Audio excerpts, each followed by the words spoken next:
मैं कह रहा हूं, अशोक सज्जनहार जी ने कहा कि संसद का सम्मान प्रधानमंत्री को करना चाहिए और संसद चल रहा होता है तो उनको देश में रहना चाहिए। बहुत सही बात है। क्या नरेंद्र मोदी जी ने इस भावना का के अलग जाकर के संसद के चलते हुए विदेश यात्राएं नहीं की है? पता है अशोक सज्जनहार जी, नहीं की है।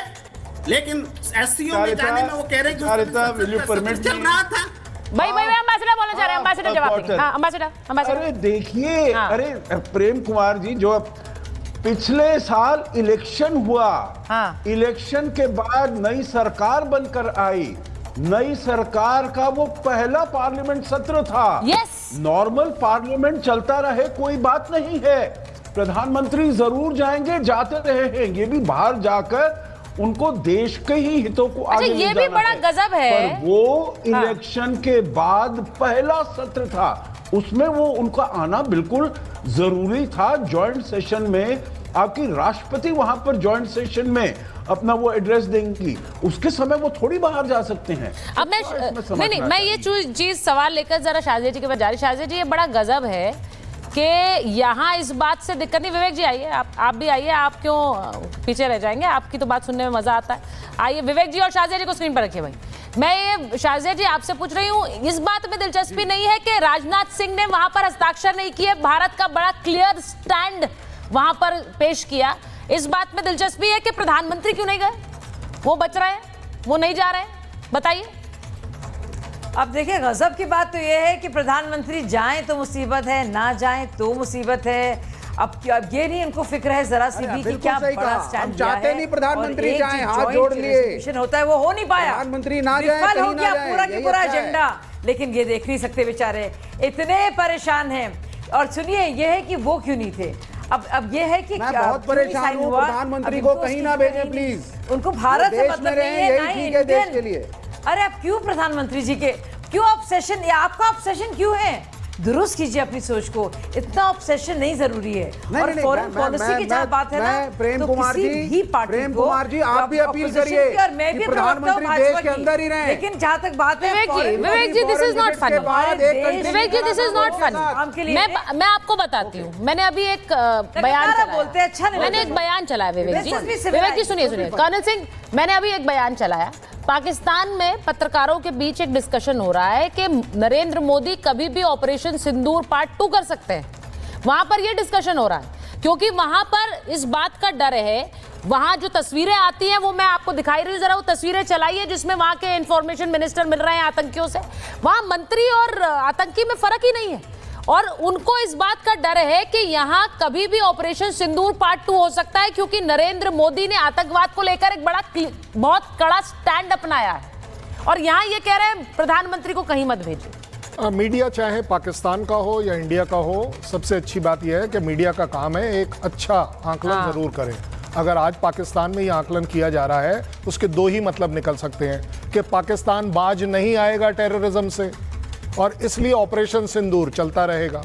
ये भी तो एक मतलब है, इसमें क्या डाउट है। अब आ गई बात समझदारी की।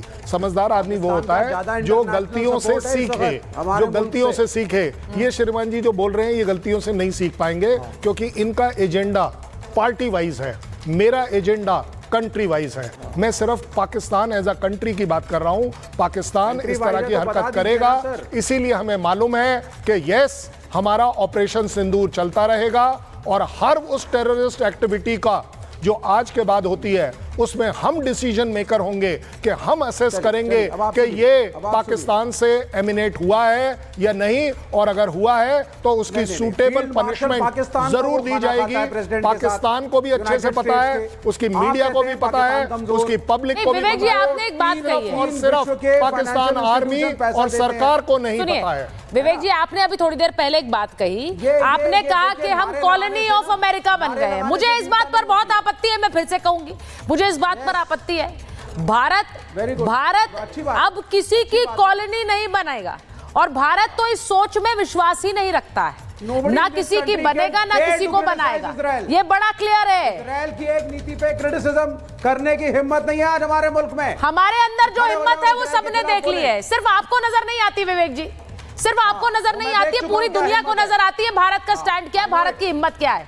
मैंने फिर कहा ट्रंप ने बुलाया था सर, आप लोग तो बार बार बोलते रहते हैं ना ट्रंप की कॉलोनी, अमेरिका की ट्रंप ने बुलाया था, प्रधानमंत्री गए नहीं है। मैं एक बार एक तस्वीर जरूर दिखाऊंगी, और ये इसलिए बता रही हूं क्योंकि जो गए थे प्रधान डोनाल्ड ट्रंप से मिलने के लिए, पाकिस्तान में क्या हो रहा है वो जरा आपको बता देती हूं। एक बार विवेक जी जरा ये भी सुनिएगा, क्योंकि पाकिस्तानी संसद में जो वहां के फील्ड मार्शल हैं उनकी पोल कैसे खुली है ये भी समझिए जरा। पाकिस्तानी संसद में उनकी पोल खुल गई क्योंकि वहां पर डिमांड हो रही है कि इनकी पेशी हो। पाकिस्तान में मुनीर की पेशी क्या होगी, मुनीर का नोबेल पाक को क्या भारी पड़ेगा, महंगा पड़ेगा। ये क्यों कह रही हूं, क्योंकि ट्रंप से चर्चा पर मुनीर से जवाब की मांग हो रही है। नोबेल पर मुनीर के खिलाफ वहां पर नारेबाजी हो रही है कि आपने वहां जाकर अमेरिकी राष्ट्रपति को नोबेल की बात क्यों कर दी। मुनीर को संसद में पेश करने की मांग वहीं के सियासतदान कर रहे हैं। इमरान खान की पार्टी ने पाकिस्तान में मुहिम चला दी है।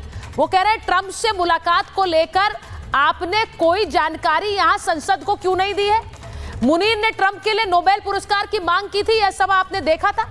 पाकिस्तानी सांसदों ने संसद में इसका हिसाब मांगा है कि बताइए आप ये कैसे कर सकते हैं, और किसके कहने पर मुनीर ने ऐसा बोला।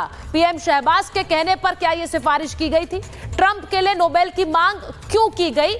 ट्रंप के हाथों में फिलिस्तीनियों का खून लगा हुआ है, और जंग में ट्रंप ने ईरान पर हमला किया था। अब पाकिस्तान में एक पूरा माहौल खड़ा हो गया है फील्ड मार्शल के खिलाफ। अब ये पाकिस्तान में हो रहा है, तो जिसकी जो कॉलोनी बन रहा है विवेक जी, उनके साथ क्या हो रहा है पाकिस्तान में ये बताना जरूरी था, क्योंकि जो लोग जा रहे हैं वहां मिलने, पाकिस्तान के फील्ड मार्शल जा रहे हैं, उन पर वहां पर ये आरोप लग रहे हैं। भारत को बुलाया जरूर लेकिन वो गए नहीं, लेकिन जो गए थे भागते हुए और नोबेल प्राइज की मांग कर रहे हैं, उनके खिलाफ ही देश में माहौल है। मैं सिर्फ ये पूछना चाहती हूं कि जिस तरह से पाकिस्तान के अंदर एक माहौल बन रहा है, कर्नल सिंह मैं आपसे पूछ लेती हूं, जिस तरह पाकिस्तान के खिलाफ एक माहौल बन रहा है वहां पर अंदर, ये पूरी दुनिया देख रही है कि पाकिस्तान क्या कर रहा है। मजबूरी जरूर है कुछ देशों की कि पाकिस्तान को एंटरटेन करना है, लेकिन आतंकवाद को लेकर जो स्टैंड है भारत तो क्लियर कह रहा है। आप भले ही ट्रंप से मिले, आप किसी और सियासतदान से मिले, हम आपके खिलाफ मुहिम चलाएंगे। ये भारत की स्ट्रेंथ नहीं दिखाता है तो क्या दिखाता है? मुझे लगता है कि एक स्लिप ऑफ टंग हम एक्सक्यूज कर सकते हैं, क्योंकि पूरी दुनिया को मालूम है कि यूएस की कॉलोनी कौन है, कौन बन रहा है, कौन कंटिन्यूअसली चल रहा है। खुले शब्दों में अगर बात कर लें, आज तक कभी हुआ ही नहीं कि किसी भी कंट्री का चीफ अपने आप में वहाँ पर इनवाइट हो व्हाइट हाउस में, और वहाँ पर वो कुछ ऐसी बातें कर दे जो कि उसके खुद के पार्लियामेंट को एक्सेप्टेबल ना हो। सबसे बड़ी बात यह है, आप मुझे बताइए ऐसी कौन सी जगह मैं प्रूव करूँ कि जहाँ पर पाकिस्तान के सांसद ये ना कहते हों कि हम अपने पाकिस्तान अपने आप में पूरी तरह से एक कॉलोनी है as far as US is concern. ज़्यादा बड़ी बात ये भी है कि यस मुनीर अब आप देखेंगे तकलीफ में आएंगे, क्योंकि अब आप देखेंगे कि जो डेमोक्रेसी है वो अपने आप में एक नया कदम लेगी, एक अलग अंगड़ाई लेगी, एक अलग करवट लेगी अगर वो पार्लियामेंट में आकर फेस करते हैं, क्योंकि पार्लियामेंटेरियंस अपने आप में ये सवाल ज़रूर उठाएंगे